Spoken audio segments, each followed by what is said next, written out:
আসসালামু আলাইকুম। প্রিয় দর্শক, চরম একটি বাস্তবতার কথা আবার আপনাদের সামনে একটু খোলাসা করি।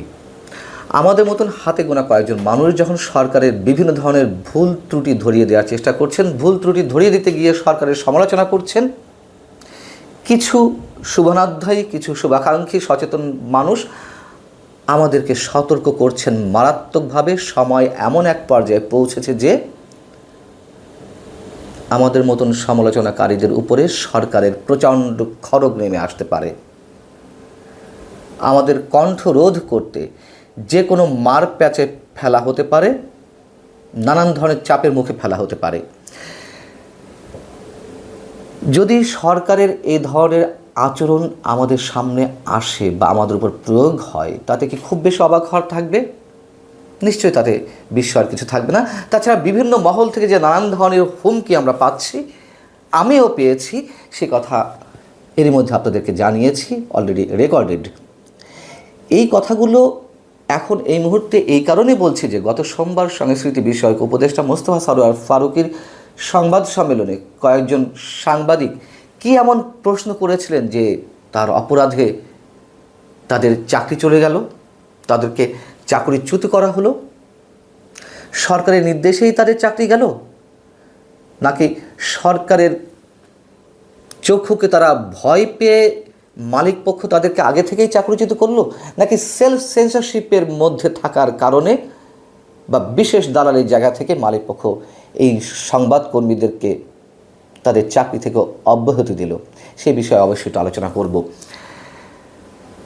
এবং যাদেরকে চাকরিচ্যুত করা হয়েছে, সংশ্লিষ্ট টেলিভিশন কর্তৃপক্ষ তাদের ছোট্ট বিজ্ঞপ্তির মাধ্যমে জানিয়েছে, টেলিভিশন স্ক্রলে দিয়েছে যে সংস্কৃতি বিষয়ক উপদেষ্টা মোস্তফা সরোয়ার ফারুকীর সংবাদ সম্মেলনে জুলাই অভ্যুত্থানের অবমাননাকর প্রশ্ন করার জেরে অমুক অমুক সাংবাদিককে চাকরি থেকে অব্যাহতি দেওয়া হলো।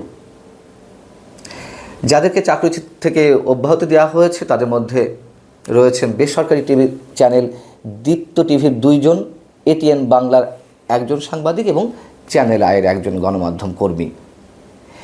দীপ্ত টিভির সংবাদ প্রচারও বন্ধ করে দেওয়া হয়েছে, সংবাদ প্রচার বন্ধ করে দেওয়া হয়েছে। এবং এই সংবাদ প্রচারের ক্ষেত্রে বন্ধ করার ক্ষেত্রে তারা কোনো ব্যাখ্যা দেয়নি। তারা স্কলে দিয়েছে যে অনিবার্য কারণবশত সংবাদ বন্ধ রাখা হয়েছে।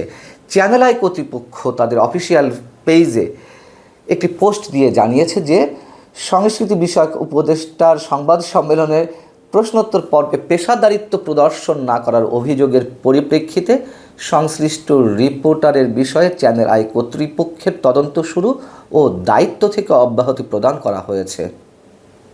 কি চমৎকার, তাই না? বিষয়টি হচ্ছে যে এটি যে নতুন কিছু শুরু হয়েছে এই সরকারের সময়, তা নয়। আওয়ামী লীগ সরকারের সময় আমরা নানান ক্ষেত্রে সাংবাদিকদের দালালি দেখেছি, বা চাকরি থেকে অব্যাহতির ঘটনা আমরা দেখেছি, বা এমন পরিমাণ বিশেষ বিশেষ গোয়েন্দা সংস্থা থেকে ডিস্টার্ব করা হয়েছে, কোথাও টিকে থাকতে দেওয়া হয়নি যারা একটু স্ট্রেট নিউজ করতে চেয়েছেন, কথা বলতে চেয়েছেন।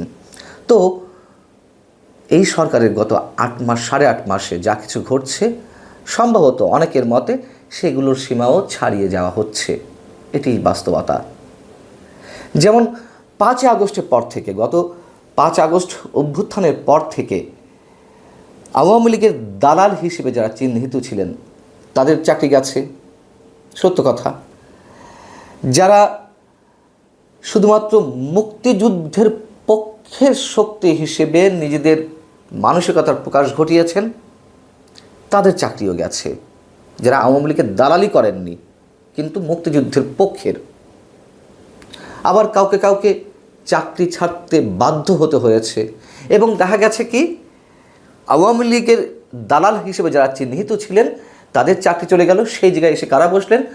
বিএনপি, জামাত কিংবা এই সরকারের দালাল হিসেবে যারা চিহ্নিত তারা এসে বড় বড় পোস্টগুলিতে বসেছেন।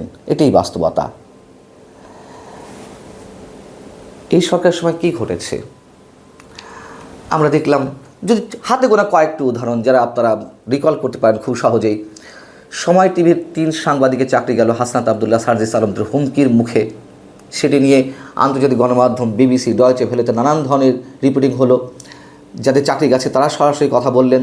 কর্তৃপক্ষের পক্ষ থেকেও স্বীকার করা হলো, হ্যাঁ চাপের মুখে তাদেরকে চাকরি থেকে অব্যাহতি দেওয়া হয়েছে। এবং এখন টিভিতে অফ ইয়ারে একটি সাউন্ড অন ইয়ারে চলে এলো, সার্জিস হাসনাতদের একজন উপস্থাপক গাল দিচ্ছেন, সেই অপরাধে সেই উপস্থাপিকা সহ আরও একজনের চাকরি গেল। এবং এর বাইরে আরও অনেক উদাহরণ রয়েছে, এমনকি বিদেশ থেকে যারা কথিত ইনফ্লুয়েন্সার তাদের হুমকির মুখেও অনেকের চাকরি গেছে বা অনেকে চাকরি ছাড়তে বাধ্য হয়েছেন, বা আরও অনেক বিশেষ বিশেষ কারণে অনেকে চাকরি ছেড়ে চলে এসেছেন। এটাই বাস্তবতা। বলা হয় যে অন্তর্বর্তী সরকারের সময়, এই সরকারের সময় ইতিহাসের সেরা স্বাধীনতা ভোগ করছে গণমাধ্যমগুলো। এই কি স্বাধীনতা নমুনা? তথ্য উপদেষ্টা মাহফুজ আলম তিনি দীপ্ত টিভি সম্পর্কে বলেছেন যে সরকারের কোনো চাপে সংবাদ পরিবেশনা বন্ধ হয়নি, এটি তাদের অভ্যন্তরীণ কারণে সংবাদ পরিবেশনা বন্ধ রয়েছে। হতে পারে, কিন্তু এটি সত্য কথা, আমি একটু স্বীকার করে নিই। যে ক্ষেত্রে সরকারের বিশেষ কোনো নির্দেশনা নেই, বিশেষ কোনো নির্দেশনায় কোনো নিউজ কিল করার কথা বলা হচ্ছে না, সেলফ সেন্সরশিপের মাধ্যমে পত্রিকা হোক বা টেলিভিশন চ্যানেল হোক, তারা কোনো নিউজ, জনস্বার্থ সম্বলিত অনেক নিউজ তারা কিল করে দিচ্ছে, তারা পরিবেশন করছে না। আর যেটি বলছিলাম যে নির্দেশনা এক এক করে বা নির্দিষ্ট করে দেওয়ার কোনো কারণ নেই, তারপর নির্দেশনা একবারেই আসছে। যেমন গত 16ই ফেব্রুয়ারি একটি অনুষ্ঠানের সরকারের বা প্রধান উপদেষ্টা প্রেস সচিব মিস্টার শফিকুল আলম তিনি যে কথাগুলো বলেছিলেন একটু মনে করিয়ে দিই। তিনি বলছেন, জুলাই আন্দোলনের সব চোখ রাঙানিকে উপেক্ষা করে অনেক গণমাধ্যম ভালো সাংবাদিকতা করেছেন, এর বাইরে অনেক গণমাধ্যম দালালি করেছেন। শুধু এক মাস নয়, এর আগে আওয়ামী লীগের পুরোটা সময় ক্ষমতাসীনদের পক্ষে যারা বয়ান তৈরি করেছে, স্বৈরাচারের হাতকে শক্তিশালী করেছে, তাদের সব কিছু নথিভুক্ত করা হচ্ছে। এই ধরনের বয়ানের পরে টেলিভিশন কর্তৃপক্ষ কিংবা পত্রিকা কর্তৃপক্ষ বা মালিক পক্ষ তারা সেলফ সেন্সরশিপে যাবে না তো কী করবে? যেমন আমরা দেখেছি, এ নিয়ে আমি একাধিকবার কথা বলেছি, 16ই ডিসেম্বর বা বিজয়ের মাসে কিংবা স্বাধীনতা মাসে, শহীদদের মাসে, ভাষা শহীদদের ডগে পর্যন্ত ওঠেনি স্মৃতিসৌধের কিংবা বিজয়ের পতাকার কিংবা শহীদ মিনারের। কেন ওঠেনি? যদি মুক্তিযুদ্ধের পক্ষে কথা বলা হয়, যদি এই সরকার খড়গ নামায় এই সব প্রতিষ্ঠানের উপরে, সেই ভয় থেকেই তো। আচ্ছা, এখন সংস্কৃতি বিষয়ক উপদেষ্টার ওই অনুষ্ঠানে সাংবাদিকরা কী প্রশ্ন করেছিলেন? 3-4টি প্রশ্ন করেছিলেন। কি ছিল তার মধ্যে?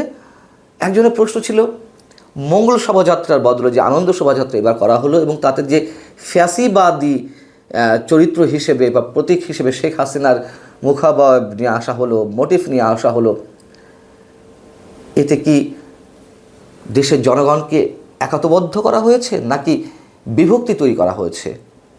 আরেকটি প্রশ্ন কি ছিল? মোস্তফা সরোয়ার ফারুকী বলছেন 1400 জনকে খুন করা হয়েছে, শেখ হাসিনা সরকার খুন করেছে। একজন সাংবাদিকের প্রশ্ন ছিল, এই 1400 জনকে কি শেখ হাসিনাই খুন করেছেন? তার প্রমাণ কি? বিচার আগে কেন এটি বলা হচ্ছে? আরেকটি প্রশ্ন ছিল, এই মোস্তফা সরোয়ার ফারুকী এখন আওয়ামী লীগকে যে ফ্যাসিবাদ বলে মুখে ফেনা তুলে ফেলছেন, তার সহধর্মিণী, তার স্ত্রী যে বঙ্গবন্ধুর সহধর্মিণী বেগম ফজিলাতুন্নেসা মুজিবের চরিত্রে অভিনয় করেছেন একটি চলচ্চিত্রে, তাহলে তখন এই ফ্যাসিবাদী গল্প কোথায় ছিল? ফ্যাসিবাদের তীর্থভূমি 32 নম্বর, সেই ফ্যাসিবাদের জনক তাদের বক্তব্য অনুযায়ী বঙ্গবন্ধুর সহধর্মিণী চরিত্রে কেন অভিনয় করলেন? মোস্তফা সরোয়ার ফারুকী যা উত্তর দিয়েছেন আপনারা হয়তো শুনে থাকবেন। এর মধ্যে তিনি 1400 জন হত্যাকাণ্ডের শিকার হয়েছেন সে বিষয়ে বলছেন। যদি বলি তিনি মিথ্যার লেবাস ধারণ করছেন মোস্তফা সরোয়ার ফারুকী, তার কারণ এই 1400 জনের হিসাব তো দিচ্ছে জাতিসংঘের মানবাধিকার বিষয়ক হাই কমিশন। কোন তারিখ পর্যন্ত? 15ই আগস্ট পর্যন্ত, 5 আগস্ট না। তাহলে তারা তো নির্দিষ্টভাবে হিসাব দেয়নি 15ই আগস্টের 5 আগস্টের আগে কতজন হত্যাকাণ্ডের শিকার হয়েছেন, আর 5 আগস্টের পরে 15 আগস্ট পর্যন্ত কতটি হত্যাকাণ্ডের ঘটনা ঘটেছে। এবং সরকার যেখানে বলেছে যে 5 আগস্ট পর্যন্ত 852 জন নিহত হয়েছেন জুলাই আন্দোলনে, তাহলে কন্ট্রাডিক্টরি কথা কে বলছেন? আর সবচেয়ে বড় কথা হচ্ছে, প্রশ্ন করলেই কারো না কারোর পক্ষে ফেলা হবে, এটা কোন ধরনের মানসিকতা? সাংবাদিকের কাজই তো প্রশ্ন করা, এটি তার অধিকার। সেই অধিকার যখন বজায় থাকে না, সেই অধিকার যখন প্রতিষ্ঠা করার প্রতিবন্ধকতা তৈরি করা হয়, তখন গণমাধ্যম কতটা স্বাধীন খুব সহজে বোঝা যায়। সেটি সরকারের নির্দেশে কারো চাকরি যাক অথবা সেলফ সেন্সরশিপের মধ্য দিয়ে কারো চাকরি যাক, বিষয়টি তো ওইখানেই। সরকারের রক্তচক্ষু। আর যদি আমাদের মতো মানুষদের উপরে খড়গ নেমেই আসবে কিনা জানি না, তাতে লাভটা কী হবে সরকারের? কোনো সরকারকে এইগুলো করে বাঁচতে পেরেছে? আওয়ামী লীগের সময় তো অবশ্যই গণমাধ্যমের টুটি ছবি ধরা হয়েছিল, গণমাধ্যম স্বাধীন ছিল না, অথবা সেলফ সেন্সরশিপের মধ্যে গিয়েছিল আওয়ামী লীগের রক্তচক্ষুর ভয়ে। তাতে লাভ কি হয়েছে? ভালো থাকুন সবাই। আল্লাহ হাফেজ।